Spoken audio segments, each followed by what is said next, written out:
Hello students, कैसे हैं आप लोग। क्लास 12 हम लोगों ने स्टार्ट कर दी है जोशों से शोरों से। हम लोगों ने 2 वीडियो बना लिए हैं स्टार्टिंग से, जिसमें मैंने आपको थ्योरी के 5 क्वेश्चन समझाए थे। याद कर लिया आप लोगों ने। पार्टनरशिप डिड और इन the absence of partnership did, है ना। यदि पार्टनरशिप डिड नहीं बनाया जाता है तो which rule can be followed? No interest on capital, no salary, no bonus, no commission, no guarantee, guarantee तो थी नहीं, नो कमीशन, और इंटरेस्ट ऑन लोन 6% से दिया जाएगा, प्रॉफिट इक्वली डिस्ट्रीब्यूट होगा। ये सब मैंने आपको इंडिविजुअली वीडियोस में बताया है, समझाया है। उससे रिलेटेड आपके शुरुआत के क्वेश्चंस दिए हैं तो मैं वो स्टार्ट कर रही हूँ।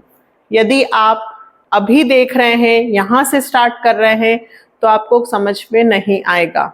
आपको पहले 2 वीडियोस मेरे देखने होंगे, तब आपको ये वाले क्वेश्चन इजीली समझ में आएंगे। तो हम स्टार्ट करते हैं। टीएस ग्रवाल क्लास 12 2024-25 एडिशन के हिसाब से क्वेश्चन नंबर फर्स्ट। ठीक है, देखिए क्वेश्चन में लिखा है इन the absence of partnership did, in the absence of partnership deed, state the provision of Partnership Act 1932 relating to। इन्होंने कहा है कि हमने पार्टनरशिप डेड नहीं बनाया है और हम कुछ चीजें आपके सामने लिख रहे हैं। जैसे इन्होंने फर्स्ट लिखा है सैलरीज, क्या लिखा है बेटा इन्होंने? Salaries of partners. अब आप इसका जवाब दें कि यदि पार्टनरशिप डेट नहीं बनाया है तो क्या पार्टनर्स को सैलरी मिलेगी? नहीं मिलेगी। तो आपको सिर्फ आंसर में लिखना है नॉट अलाउड। सिंपल। सिर्फ आपको यह बताना है कि कौन सी चीज प्रोवाइड होगी और कौन सी चीज प्रोवाइड नहीं। तो यदि पार्टनरशिप डेट नहीं बनाया है तो किसी भी पार्टनर को सैलरी नहीं मिलेगी। Second, interest on partners Capitals, क्या लिखेंगे वापस से? नॉट अलाउड या नॉट गिवन। सिर्फ आपको बेटा एक एक वर्ड में आंसर्स लिखना है कि जब partnership deed written agreement partners ने नहीं बनाया होता है तो फर्म इंटरेस्ट नहीं देती है कैपिटल पर। ऐसे ही अगला, interest on loan, interest on loan by partners. इसमें क्या सिखाया था कि यदि पार्टनर्स ने फर्म को लोन दिया हो तो फर्म यहां पे इंटरेस्ट पे करेगी। कितने परसेंट से? 6%। तो 6% per annum interest paid. Next, D, division of profit. यदि पार्टनरशिप डिड ना हो तो प्रॉफिट कैसे डिस्ट्रीब्यूट होगा? तो ऐसे लिखिएगा डिवीजन ऑफ प्रॉफिट और क्या लिख देंगे? इक्वली। सभी पार्टनर्स में इक्वली डिस्ट्रीब्यूट होगा। अब आपको समझ में आया कैसे लिखना है? अब मैं आपको ओरल समझाऊंगी, लिख नहीं रही हूं। Next, interest on partners drawing, वापस लिखिएगा नॉट अलाउड ना लिखते हुए नॉट चार्ज लिखना। ऐसा क्यों?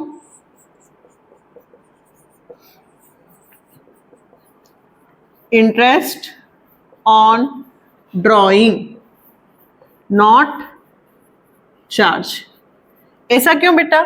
अभी आने वाले हैं, मैं उसमें P&L में आपको समझाऊंगी भी सही। जब पार्टनर्स विड्रॉ करता है पर्सनल यूज के लिए तो फर्म उस पर इंटरेस्ट चार्ज करती है, उसे बोलते हैं इंटरेस्ट ऑन ड्रॉइंग। लेकिन यदि पार्टनरशिप डेट नहीं बनाया है, यदि आपने पहले से हर चीज को नहीं लिखा है, आपने पार्टनरशिप डेट मेंटेन नहीं किया है, तो फिर interest on drawing firm charge नहीं कर सकती। Last, interest on loan given to partners, interest on loan given to partners, अब इसमें ध्यान से सुनिएगा, नॉट चार्ज, सिर्फ केवल पार्टनर यदि फर्म को लोन देता है तो फर्म चार्ज करती है, फर्म देती है इंटरेस्ट कितने परसेंट से, 6%, interest on loan by partners, ठीक है, फर्म पे करती है। लेकिन यदि interest on loan given to partners होगा तो नॉट चार्ज, फर्म पे करेगी कितना परसेंट, 6, यदि पार्टनर किसको देगा, फर्म को, फर्म यदि पार्टनर्स को देगी लोन तो इंटरेस्ट चार्ज नहीं होगा। सेकंड क्वेश्चन, अब मैं आपको डायरेक्टली समझाती हूं, ये सिर्फ बेसिक हैं जो आपको क्लियर करने हैं। Second question, Mahesh, Ramesh and Suresh, कितने पार्टनर है बेटा, 3।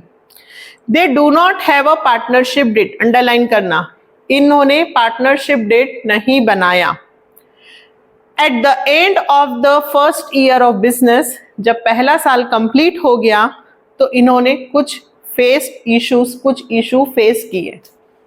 देखिए सिंपल सी बात है, यदि पार्टनरशिप डेट नहीं बनाओगे तो डिस्प्यूट तो होंगे। तो वो झगड़े क्या हुआ है, पहला, Mahesh wants that interest on capital, Mahesh ने कहा कि इंटरेस्ट ऑन कैपिटल मिलना चाहिए, should be allowed to partner, but Ramesh and Suresh do not agree. 3 partner हैं, Mahesh, second question,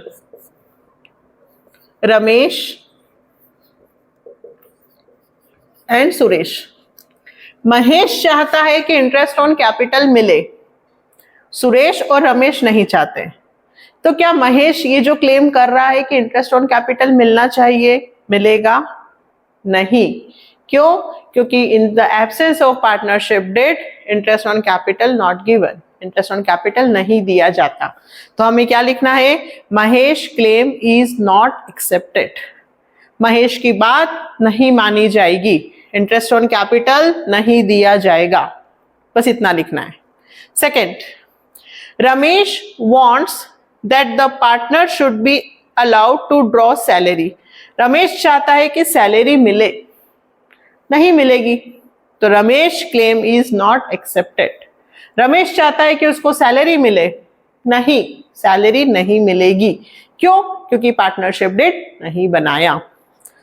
third, Mahesh and Ramesh want that Suresh should pay interest on loan given to him by the firm, but Suresh does not agree. अब देखिए यहां पे बोला है कि Mahesh and Ramesh wants, Mahesh और रमेश दोनों चाहते हैं, wants that Suresh should pay interest on loan, Suresh को इंटरेस्ट ऑन लोन देना पड़ेगा, given to him by the firm, given to him, उसने किसको दिया, फर्म को, but Suresh does not agree, Suresh नहीं चाहता, लेकिन मिलेगा। Mahesh and Ramesh claim is not accepted, Suresh will not pay interest in the absence of agreement. क्यों? क्योंकि यहां पे लोन किसने किसको दिया है, ये ध्यान रखना।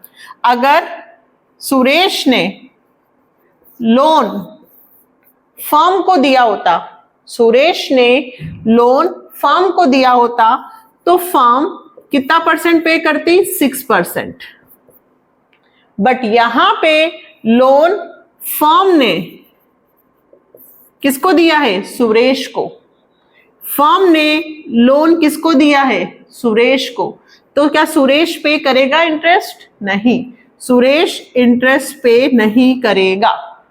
2 बातें हैं बेटा, अगर फर्म पे करती है किसको, पार्टनर को, तो इंटरेस्ट नहीं मिलेगा।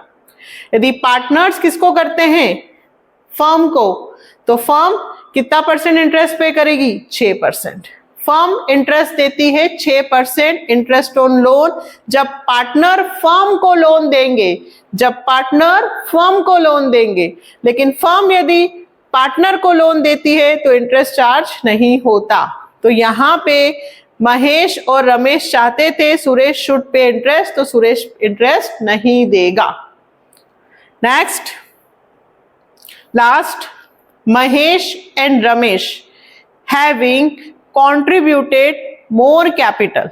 देखो महेश और रमेश ने ज्यादा कैपिटल लगाई, वो चाहते हैं desired that profit should be distributed in the ratio of capital. अब महेश और रमेश दोनों ने पैसा ज्यादा लगाया, वो चाहते हैं कि प्रॉफिट बटे, लेकिन कैपिटल के रेशियो में बटे, मतलब जिसने जितनी कैपिटल लगाई है उसको उतना प्रॉफिट मिले। और सुरेश डज नॉट एग्री, लेकिन सुरेश ने पैसे कम लगाए, वो बोलता है नहीं ऐसा नहीं होगा। अब बताइए क्या प्रॉफिट कैपिटल रेशियो में बटेगा? नहीं, प्रॉफिट कैपिटल रेशियो में नहीं बटेगा, प्रॉफिट इक्वली बटेगा। कैसे डिस्ट्रीब्यूट होगा? इक्वली। तो लास्ट वाले में आपको लिखना है profit and loss would be distributed among the partners equally. Mahesh and Ramesh claim is not accepted. देखिए आंसर्स यहां लिखे हुए हैं, है ना, सिर्फ आपको ये बताना है कि ये एक्सेप्ट होगा या एक्सेप्ट नहीं होगा। तो इसमें महेश और रमेश का क्लेम एक्सेप्ट नहीं होगा। क्यों? क्योंकि कैपिटल के रेशियो में प्रॉफिट नहीं बढ़ता है। जब पार्टनरशिप डीड नहीं बनाते हैं तो प्रॉफिट हमेशा कैसे बढ़ता है? इक्वली। आया आप लोगों को समझ में? ये शुरुआती क्वेश्चंस हैं जिसमें सिर्फ आपको बेसिक बता रहे हैं वो कि कब क्या होना चाहिए। वही 5 बातें आपको याद रखनी है बस, है ना। एक और देखते हैं, थर्ड क्वेश्चन फिर से देखते हैं। Following differences have arisen among P, Q and R. अब देखिए कितने पार्टनर थे?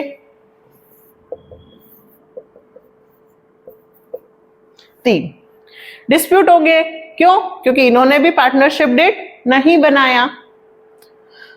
First, P used 50,000 belonging to the firm। P ने 50,000 रुपए फर्म के यूज करे। वो पैसे सिर्फ P के नहीं है बेटा, P के भी हैं, Q के भी हैं और R के भी हैं।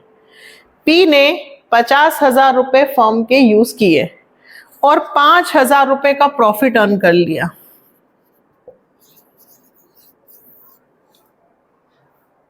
मतलब इसने अकेले ने दुकान में से पैसे यूज करके 5,000 का प्रॉफिट बना लिया।